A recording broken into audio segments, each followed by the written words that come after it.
Hi friends, welcome to shorthand hub channel. నేను మీ Harinaganand, shorthand instructor.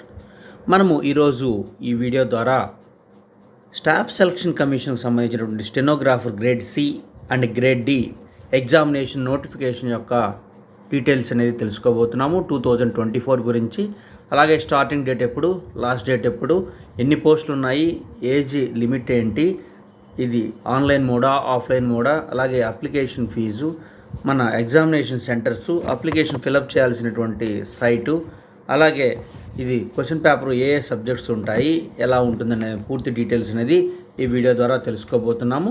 వీడియోలోకి వెళ్ళే ముందు మనము ఈ ఎస్ఎస్సి సంబంధించినటువంటి stenographer grade C and grade డికి సంబంధించినటువంటి షార్ట్ హ్యాండ్ సబ్జెక్ట్ అనేది కోచింగ్ అనేది ఇస్తూ ఉన్నాము. చాలామంది అభ్యర్థులు కూడా ఈ ఎస్ఎస్సి స్టెనోగ్రాఫర్ పోస్ట్కి అప్లై చేసి మనము రిటర్న్ పాస్ అయిన తర్వాత స్కిల్ నేర్చుకోవచ్చు అనేటువంటి ఉద్దేశంతో స్కిల్ పాస్ అయ్యి కూడా రిటర్న్ ఎగ్జామినేషన్ పాస్ అయ్యి కూడా స్కిల్లో జాబ్ కొట్టిన వాళ్ళు చాలామంది ఉన్నారు. సో వాళ్ళందరినీ దృష్టిలో ఉంచుకొని ముందుగానే మీ అందరికీ కూడా ఈ విషయం చెప్పడం జరుగుతుంది. మీరు ఈ రోజు నుంచే కూడా ఈ షార్ట్ హ్యాండ్ సబ్జెక్ట్ స్టార్ట్ చేసినట్లయితే మీకు రిటర్న్ క్వాలిఫై అయ్యి స్కిల్కి వెళ్ళేటప్పటికి మీకు ఆ స్కిల్ మీద మంచి గ్రిప్ వచ్చేటట్టు అవకాశం ఉంది. మనం ఈ స్కిల్కి సంబంధించి ఆన్లైన్, ఆఫ్లైన్ రెండు మోడ్లో మనము ఈ కోచింగ్ అనేది అందిస్తున్నాము. ఇంట్రెస్ట్ ఉన్నటువంటి విద్యార్థులు మన వాట్సాప్ గ్రూప్ నెంబర్ అయినటువంటి 9704555002కి మెసేజ్ రూపంలో మీరు మెసేజ్ చేసినట్లయితే మిమ్మల్ని అక్కడి నుంచి జాయిన్ చేసుకొని మీకు ఈ కోచింగ్ అనేది పూర్తిగా అందించడం జరుగుతుంది. సో మనం ఏదైతే వీడియో టాపిక్ అనుకున్నామో ఆ టాపిక్ గవర్నమెంట్ ఆఫ్ ఇండియా ఏదైతే staff selection commission stenographer grade C and grade D examination notification details చూద్దాము. చూడండి, dates for submission of online applications 26/7/2024 నుంచి 17/8/2024 వరకు కూడా ఓపెన్లో ఉంటాయి. Last date and time for receipt of online applications, last date వచ్చేసరికి 17/8/2024 23 hours వరకు కూడా ఉంటుంది. Last date and time for marking online fee payment 18/4/2024 వరకు కూడా ఈ డేట్ అనేది లాస్ట్ డేట్ అనేది ఉండడం జరిగింది. Date of window for application form correction and online payment of correction charges etcetera 27/8 నుంచి 28/8 వరకు కూడా ఉండడం జరుగుతుంది. తర్వాత schedule of computer based examination వచ్చేసరికి అక్టోబర్, నవంబర్లో జరుగుతుంది. ఈ టెస్ట్లో ఎవరైతే క్వాలిఫై అవుతారో వాళ్ళకి స్కిల్ అనేది తర్వాత డేటు అఫీషియల్ వెబ్సైట్ ద్వారా కూడా మీకు అందించడం జరుగుతూ ఉంటుంది. సో మనము వాటికి సంబంధించిన పూర్తి అప్డేట్స్ అనేది అందిస్తూ ఉన్నాము. సో ఈ కోచింగ్ కూడా అందించడం జరుగుతుంది. చూడండి, వీళ్ళకి వచ్చేసరికి ఈ స్టాఫ్ సెలక్షన్ కమిషన్ వచ్చేసరికి డిఫరెంట్ ఆర్గనైజేషన్స్, అలాగే డిపార్ట్మెంట్స్, మినిస్ట్రీసు, అలాగే దానికి అటాచ్ అయినటువంటి అనేక సంస్థల్లో ఈ జాబ్స్ అనేది పట్టడం జరిగింది. చూడండి, only those candidates who have skills in stenography are eligible to apply.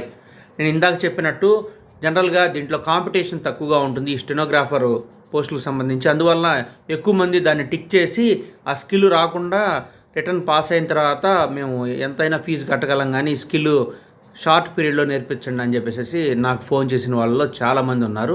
So అలాంటి ఇబ్బంది మీరు పడకుండా ఈ రోజు నుంచే కూడా స్కిల్ కూడా మీరు ప్రిపేర్ అయినట్లయితే మీకు తర్వాత ఇబ్బంది లేకుండా ఉండేటువంటి అవకాశం ఉంది. చూడండి, టెంటేటివ్ వేకెన్సీస్ మినిమము అప్రాక్సిమేట్లీ వచ్చేసరికి 2006 వేకెన్సీస్ వరకు కూడా చూపించడం జరుగుతుంది. అంటే వీళ్ళు 2006 పోస్టుల వరకు కూడా ఈ stenographer grade C, grade D అనేది చూపించడం జరుగుతుంది. అలాగే రిజర్వేషన్ కూడా దీనికి అమల్లో ఉంది. సో ఎవరికి ఎంత ఉంది ఏంటి అనేది కూడా ఇక్కడ ఇవ్వటం జరిగింది. సో నేను ఈ నోటిఫికేషన్ అనేది కింద డిస్క్రిప్షన్లో అందిస్తాను. నేను వీటిలో కీ పాయింట్స్ వరకే చెప్పడం జరుగుతుంది. మిగతా అన్నీ కూడా మీరు నోటిఫికేషన్ పూర్తి చేసేటప్పుడు ముందు నోటిఫికేషన్ అంతా కూడా పూర్తిగా చదివిన తర్వాత మాత్రమే మీరు ఏదైనా సరే జాబ్కి అప్లై చేయాల్సి ఉంటుంది. ఏ నోటిఫికేషన్ అయినా సరే ఫస్ట్ పూర్తిగా నోటిఫికేషన్ అనేది చదవాలి, ఆ తర్వాత మాత్రమే మీరు ఫిలప్ చేయాల్సి ఉంటుంది. చూడండి, సిటిజన్ ఆఫ్ ఇండియా అన్నాడు, అలాగే నేపాల్, భూటాన్ వీళ్ళు కూడా అప్లై చేయొచ్చు అని చెప్తున్నాడు. సో అలాగే ఏజ్ లిమిట్ వచ్చేసరికి as on 1/8/2024 and age relaxation చూపిస్తున్నాడు. చూడండి, ఏదైతే గ్రేడ్ సికి వచ్చేసరికి 18 నుంచి 30 సంవత్సరాల లోపు ఉండాలి. యాజ్ ఆన్ 1/8/2024 లోపల ఈ వచ్చేసరికి 18 నుంచి 30 ఏళ్ళ లోపల ఉండాలి. వీళ్ళు వచ్చేసరికి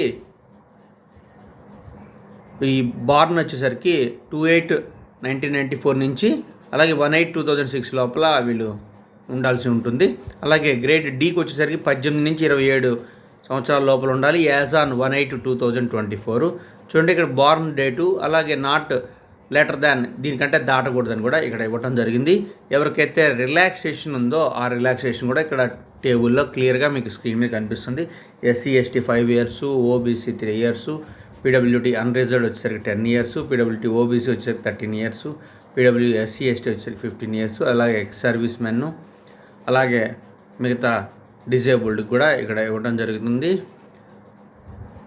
permissible relaxation in upper age limit for group సికి ఇక్కడ క్లియర్గా సెంట్రల్ గవర్నమెంట్ సివిలియన్ ఎంప్లాయీస్కి, అలాగే సెంట్రల్ గవర్నమెంట్ సివిలియన్ ఎంప్లాయీస్కి వీళ్ళకి ఎవరెవరికి వీడియోస్కి డైవర్స్డ్ ఉమెన్కి వీళ్ళకి కూడా ఎంతవరకు ఇస్తారనేది కూడా పూర్తిగా ఇక్కడ ఇవ్వడం జరిగింది. సో మీరు దీన్ని పూర్తిగా చదవండి. తర్వాత ఎక్స్ సర్వీస్ మెన్ అంటే ఏంటి, డెఫినేషన్ ఏంటి, అలాగే ఇవన్నీ కూడా ఇక్కడ ఇవ్వడం జరిగింది. Process of certification and format certificates ఇవన్నీ కూడా ఇక్కడ క్లియర్గా ఇవ్వడం జరిగింది. సో తర్వాత వచ్చేసరికి మనకి ఇంపార్టెంట్ కాలమ్స్ వరకే నేను మీకు వినిపిస్తాను. Essential educational qualifications as on 17/8/2024. Candidates must have passed 12th standard అంటే 10+2 or equivalent examination from a recognised board of university as on before the cut off date, that is 17/8/2024కి మీరు ఈ 10+2 qualify అయ్యి ఉండాల్సి ఉంటుంది. అలాగే వీటిని ఎలా అప్లై చేయాలి అంటే ఇది పూర్తిగా కూడా ఆన్లైన్ మోడ్లోనే ఈ అప్లికేషన్స్ అన్ని ఫిలప్ చేయాల్సి ఉంటుంది. వాళ్ళ వెబ్సైట్ వచ్చేసరికి ssc.gov.in. ఈ వెబ్సైట్ ద్వారా కూడా మీరు పూర్తిగా అప్లై చేయాల్సినటువంటి ఉంటుంది. మీరు ఆఫ్లైన్ మోడ్లో పంపించినట్లయితే దాన్ని కన్సిడర్ చేయరు అని చెప్పి క్లియర్గా చెప్పడం జరుగుతుంది. అప్లికేషన్ ఫీ వచ్చేసరికి చూడండి, ఫీ పేయబుల్ 100 rupees పెట్టారు. Women candidates and candidates belonging to scheduled caste, scheduled tribes, persons with benchmark disabilities and ex service man eligible for reservation are exempted from payment of pay. ఎవరైతే ఈ categories కింద వస్తారో women, SC ST, PWD వీళ్ళంతా కూడా pay చేయాల్సినటువంటి అవసరం లేదు. Fee can be paid only by online through BHIM UPI, net banking or by using Visa, master card, Maestro or RuPay debit cards.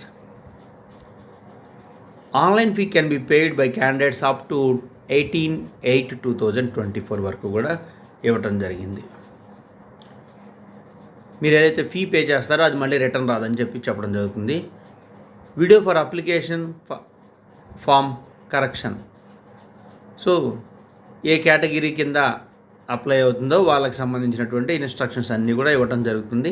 చూడండి, సెంటర్ ఆఫ్ ఎగ్జామినేషన్స్, మనం ఏ రీజియన్లో అయితే ఉంటామో ఆ రీజియన్కి సంబంధించినటువంటి ఎగ్జామినేషన్ సెంటర్స్ అనేది ఇవ్వడం జరిగింది. చూడండి, ఈ సౌత్కి వచ్చేసరికి 8th కాలంలో ఇక్కడ ఇవ్వడం జరిగింది.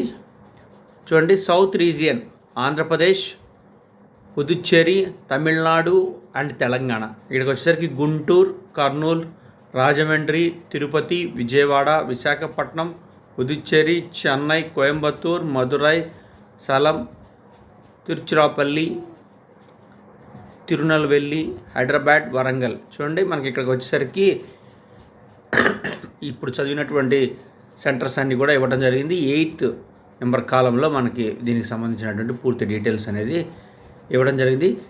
చూడండి, మరీ ముఖ్యంగా ఈ స్కీమ్ ఆఫ్ ఎగ్జామినేషన్ వచ్చేసరికి ఏమేమి ఉంటాయంటే, జనరల్ ఇంటెలిజెన్స్ అండ్ రీజనింగ్ వచ్చేసరికి 50 questions వరకు ఉంటాయి. మ్యాక్సిమం మార్క్స్ వచ్చేసరికి 50. జనరల్ అవేర్నెస్ వచ్చేసరికి 50 questions ఉంటాయి. అలాగే మ్యాక్సిమం మార్క్స్ వచ్చేసరికి 50. తర్వాత ఇంగ్లీష్ లాంగ్వేజ్ అండ్ కాంప్రహెన్షన్కి వచ్చేసరికి 100. అలాగే క్వశ్చన్స్ 100 ఉంటాయి. అలాగే 100 మార్క్స్ ఉంటాయి. మొత్తం 200 ఉంటుంది. 2 hours డ్యూరేషన్ ఉంటుంది. అలాగే ఎవరైతే బెంచ్ మార్క్ డిజబిలిటీస్ కలిగి ఉన్నారో వాళ్ళకి ఇంకొక 40 minutes ఎక్స్ట్రా టైం అనేది ఇవ్వడం జరుగుతుంది. అది పారా నెంబర్ 7లో 1, 2, 3 అనే కాలం కింద ఇవ్వడం జరిగింది. మీరు నోటిఫికేషన్లో క్లియర్గా చూసుకోండి. Question paper will be of objective type multiple choice only. చూడండి, క్వశ్చన్స్ వచ్చేసరికి ఆబ్జెక్టివ్ టైప్ మల్టిపుల్ చాయిస్ ఉంటాయి.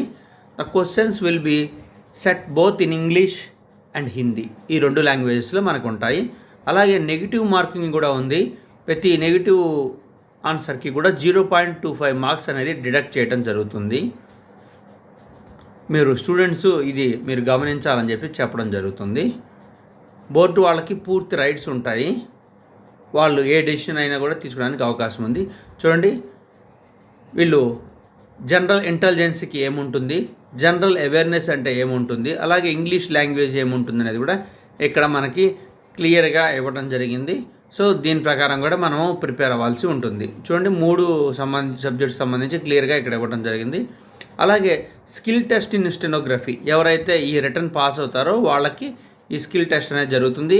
చూడండి, స్టెనోగ్రాఫర్ గ్రేడ్ డి వచ్చేసరికి ఇంగ్లీషు టైం డ్యూరేషన్ వచ్చేసరికి 50 minutes అనేది ఇవ్వడం జరిగింది. ఇక్కడికి వచ్చేసరికి 7.123 ఎవరైతే డిజేబుల్డ్ పర్సన్స్ ఉన్నారో వాళ్ళకి కొద్దిగా గ్రేస్ పీరియడ్ ఎక్కువ అనేది ఇవ్వడం జరుగుతుంది. అలాగే గ్రేడ్ సికి కూడా సేమ్ అదే రూలు అప్లై అవుతుంది. మీరు తర్వాత ఇంగ్లీష్ మీద కానీ హిందీ మీద కానీ మీరు కన్సర్న్ టెస్ట్ అనేది రాసిన తర్వాత మీకు లేనటువంటిది మీరు హిందీ మీద అప్లై అయ్యారనుకోండి, ఇంగ్లీష్ లేకపోతే మీరు తర్వాత కాలంలో ఇంగ్లీష్లో కూడా క్వాలిఫై అవ్వాలి. అలా క్వాలిఫై కాకపోతే మీ ప్రొబేషన్ అనేది డిక్లేర్ చేయాలని చెప్పడం జరుగుతుంది. చూడండి, 15.2లో ఏం చెప్తున్నాడు, candidates who opt to take the stenography test in Hindi will be required to learn English stenography and vice versa. చూడండి, మీరు ఇప్పుడు హిందీలో టెస్ట్ రాశారనుకోండి, అంటే మీకు ఇంగ్లీష్ స్టెనోగ్రఫీ లేదు, హిందీ ఉంది, తర్వాత మీరు ఇంగ్లీష్ పాస్ అవ్వాల్సి ఉంటుంది. ఎవరైతే ఇంగ్లీష్లో స్టెనోగ్రఫీలో మీరు ఎగ్జామ్ రాసి ఉంటారో తర్వాత వాళ్ళు హిందీ పాస్ అవ్వాల్సి ఉంటుంది. లేకపోతే మీకు ప్రొబేషన్ అనేది డిక్లేర్ చేయమని చెప్పడం జరుగుతుంది. స్కిల్ సెంటర్స్ వచ్చేసరికి వాళ్ళు రీజనల్ ఆఫీసు లేకపోతే వాళ్ళు సైట్ ద్వారా కూడా మీకు తెలియజేస్తారు. ఇలాంటి పూర్తి డీటెయిల్స్ అన్నీ కూడా ఈ నోటిఫికేషన్లో ఇవ్వడం జరిగింది. అడ్మిషన్ సర్టిఫికేట్స్ ఇచ్చేటప్పుడు ఏమేమి ఉండాలనేది కూడా ఇక్కడ క్లియర్గా మీరు సబ్మిట్ చేసేటప్పుడు ఏమేమి ఉండాలనేది కూడా ఇక్కడ క్లియర్గా ఇవ్వడం జరిగింది. సో ఇలాంటి డీటెయిల్స్ అన్నీ కూడా ఈ నోటిఫికేషన్లో క్లియర్గా ఇవ్వడం జరిగింది. సో మీరు ఈ నోటిఫికేషన్ పూర్తిగా చదవండి. అలాగే మోడ్ ఆఫ్ సెలక్షన్ చూడండి, minimum qualify marks in computer based examination are as follows. అదర్స్కి వచ్చేసరికి 30%, ఓబీసీ ఈడబ్ల్యూఎస్కి 25%, ఆల్ అదర్ కేటగిరీస్ 20% వస్తే సరిపోతుందని చెప్తున్నాడు. In the online application form candidates will have to indicate the post for which they are applying, that is stenographer C or D or both. మీరు ఖచ్చితంగా కూడా దానికి సెలెక్ట్ చేసుకోవాల్సి ఉంటుంది. మీరు గ్రేడ్ సికి అప్లై చేస్తున్నారా, గ్రేడ్ డికి అప్లై చేస్తున్నారా అనేది కూడా క్లియర్గా చెప్పాల్సినటువంటి అవసరం ఉందని చెప్పడం జరుగుతుంది. సో ఇలాంటి మరిన్ని డీటెయిల్స్ కోసం మన ఛానల్ని సబ్స్క్రైబ్ చేయండి. నేను మరలా చెప్తున్నాను, ఈ ఎవరైతే స్టెనోగ్రాఫర్ పోస్ట్కి అప్లై చేసి ఉంటారో వాళ్ళు రిటర్న్ పాస్ అయ్యేంత వరకు కూడా వెయిట్ చేయకుండా స్కిల్ నేర్చుకోండి. ఈ స్కిల్కి సంబంధించి మనము morning evening both classes conduct చేసి మీకు ఆ టయానికి కంప్లీట్ అయ్యేలాగా మేము చూడటం జరుగుతుంది. సో ఇంట్రెస్ట్ ఉన్నటువంటి విద్యార్థులు మన వాట్సాప్ గ్రూప్ నెంబర్ అయినటువంటి 9704455002కి మెసేజ్ రూపంలో సంప్రదించి పూర్తి డీటెయిల్స్ అనేది కనుక్కోండి. సో ఇది గ్రూప్గా చేరేటువంటి కోర్సులు కాదు, ఎవరైతే స్కిల్ రాదో వాళ్ళు జాయిన్ అయ్యి కోర్స్ నేర్చుకోవాల్సి ఉంటుంది.